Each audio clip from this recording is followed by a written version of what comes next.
नमस्कार मित्रों। आज हम पढ़ने वाले हैं भारतीय संविधान की अनुसूचियों के बारे में। तो फिर स्टार्ट करते हैं।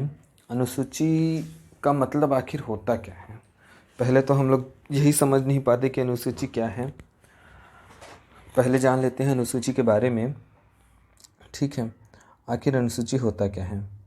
तो फिर अनुसूची किसी पुस्तक या लेख आदि का वह अंतिम भाग या पूरक अंश जिसमें ऐसी आवश्यक या उपयोगी बातें लिखी जाती हैं जो पहले ना आ पाई हों, उसे हम अनुसूची कहते हैं। जैसे कि संविधान के रूप में देखा जाए तो हमारे संविधान में उद्देशिका है, अनुच्छेद हैं, भाग भी वर्णित हैं। इन तीनों के अलावा अनुसूची भी है। तो उद्देशिका, अनुच्छेद और भाग, इन तीनों में जो बातें रह गई हो उसको हमने अनुसूची में बता दिया गया है। उसी कारण हमको अनुसूची हमारे संविधान में वर्णित है। तो उसी तौर पर हम आगे चलते हैं। तो पहले हमारे पास सिर्फ 8 अनुसूची मौजूद थे। अभी वर्तमान में उसको संशोधित कर बढ़ा दिया गया है 12 अनुसूचियों में। पहले सिर्फ 8 अनुसूची होती थी, अब 12 अनुसूची हैं। तो पहली अनुसूची में राज्य और केंद्र शासित प्रदेशों और उनकी सीमाओं के संदर्भ में बताया गया है। उसी प्रकार दूसरी अनुसूची में पदाधिकारियों के वेतन भत्तों का विवरण किया गया है। पदाधिकारियों से मतलब है, अर्थ है राष्ट्रपति, राज्यपाल, लोकसभा के अध्यक्ष, उपाध्यक्ष, राज्यसभा के सभापति, उपसभापति, विधानसभा के अध्यक्ष, उपाध्यक्ष, विधान परिषद के सभापति, उपसभापति, उच्चतम न्यायालय, उच्च न्यायालय के न्यायाधीश, भारत के नियंत्रक, महालेखा परीक्षक आदि के संबंध में जितने भी वेतन भत्ते का विवरण है दूसरी अनुसूची के अंतर्गत किया गया है। इस प्रकार हम चलते हैं तीसरी अनुसूची में। तीसरी अनुसूची में इन्हीं पदाधिकारियों के शपथ ग्रहण का प्रारूप बताया गया है।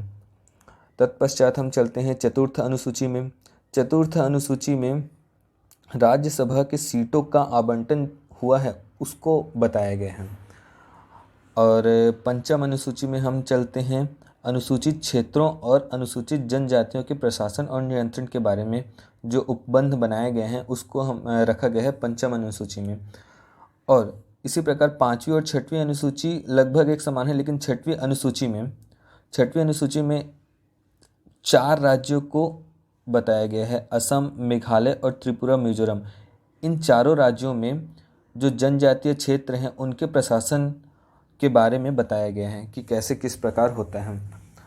सातवीं अनुसूची के बारे में 3 सूचियों के बारे में बताया गया है, संघ सूची, राज्य सूची और संवर्ती सूची। तीनों के बारे में 7वीं अनुसूची के अंतर्गत बताया गया है। इसी प्रकार जो हमारे 8वीं अनुसूची के बारे में है, 8वीं अनुसूची में जो भाषाएं हमारे देश में कौन कौन सी भाषाएं आधिकारिक रूप से मौजूद हैं, जो 8वीं अनुसूची 22 भाषाओं को हमारे 8वीं अनुसूची के अंतर्गत रखा गया है। अब चलते हैं 9वीं अनुसूची। ये 8वीं अनुसूची पहले मौजूद थी, अब 9वीं, 10वीं, 11वीं और 12वीं। जो 9वीं अनुसूची है उसे 1951 में पहली संविधान संशोधन में जोड़ा गया। इस 9वीं अनुसूची में भूमि सुधार के अधिनियमों का उल्लेख किया गया है। 10वीं अनुसूची भी 52वें संविधान संशोधन 1985 द्वारा जोड़ा गया, जिसके अंतर्गत दल बदल संबंधी प्रावधान लिखे गए हैं। और 11वीं और 12वीं अनुसूची पंचायतों के अधिकार के बारे में है और 12वीं अनुसूची नगर पालिकाओं के अधिकार के बारे में है और उनके दायित्वों के बारे में बताया गया है।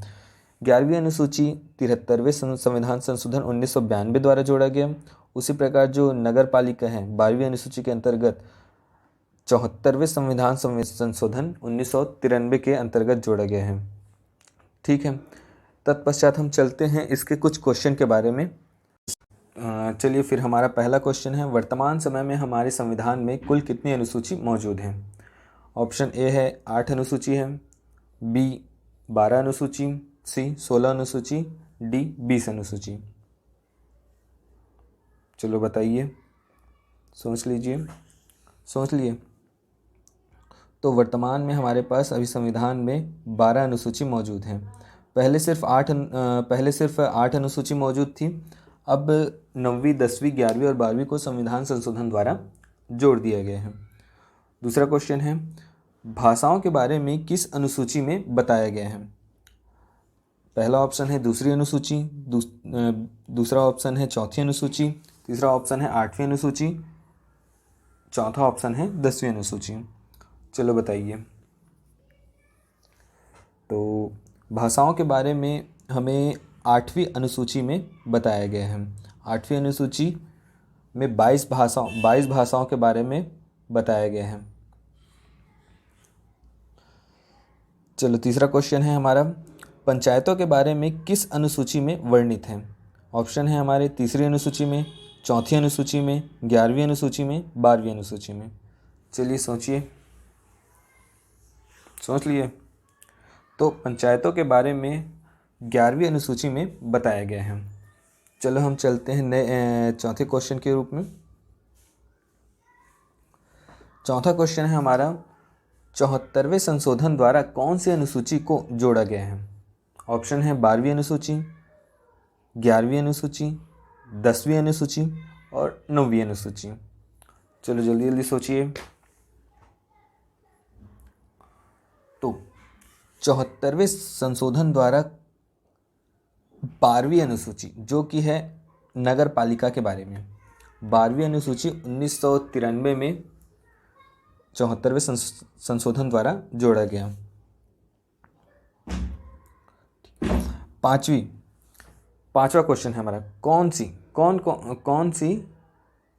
सी अनुसूची बाद में संविधान संशोधन द्वारा जोड़ी नहीं गई? इसके कूट हैं 8वीं अनुसूची, 9वीं अनुसूची, 10वीं अनुसूची, 11वीं अनुसूची। अच्छा, इसके विकल्प हैं, एक विकल्प केवल 1 और 3, दूसरा विकल्प है केवल 2 और 3, तीसरा विकल्प है केवल 1, चौथा विकल्प है सभी। चलो बताइए फिर, ये थोड़ा सोचने वाला क्वेश्चन है। सोचिए सोचिए,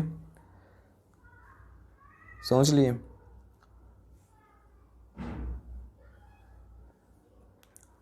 चलो ठीक है, फिर इसका सही उत्तर है केवल 1, ऑप्शन सी।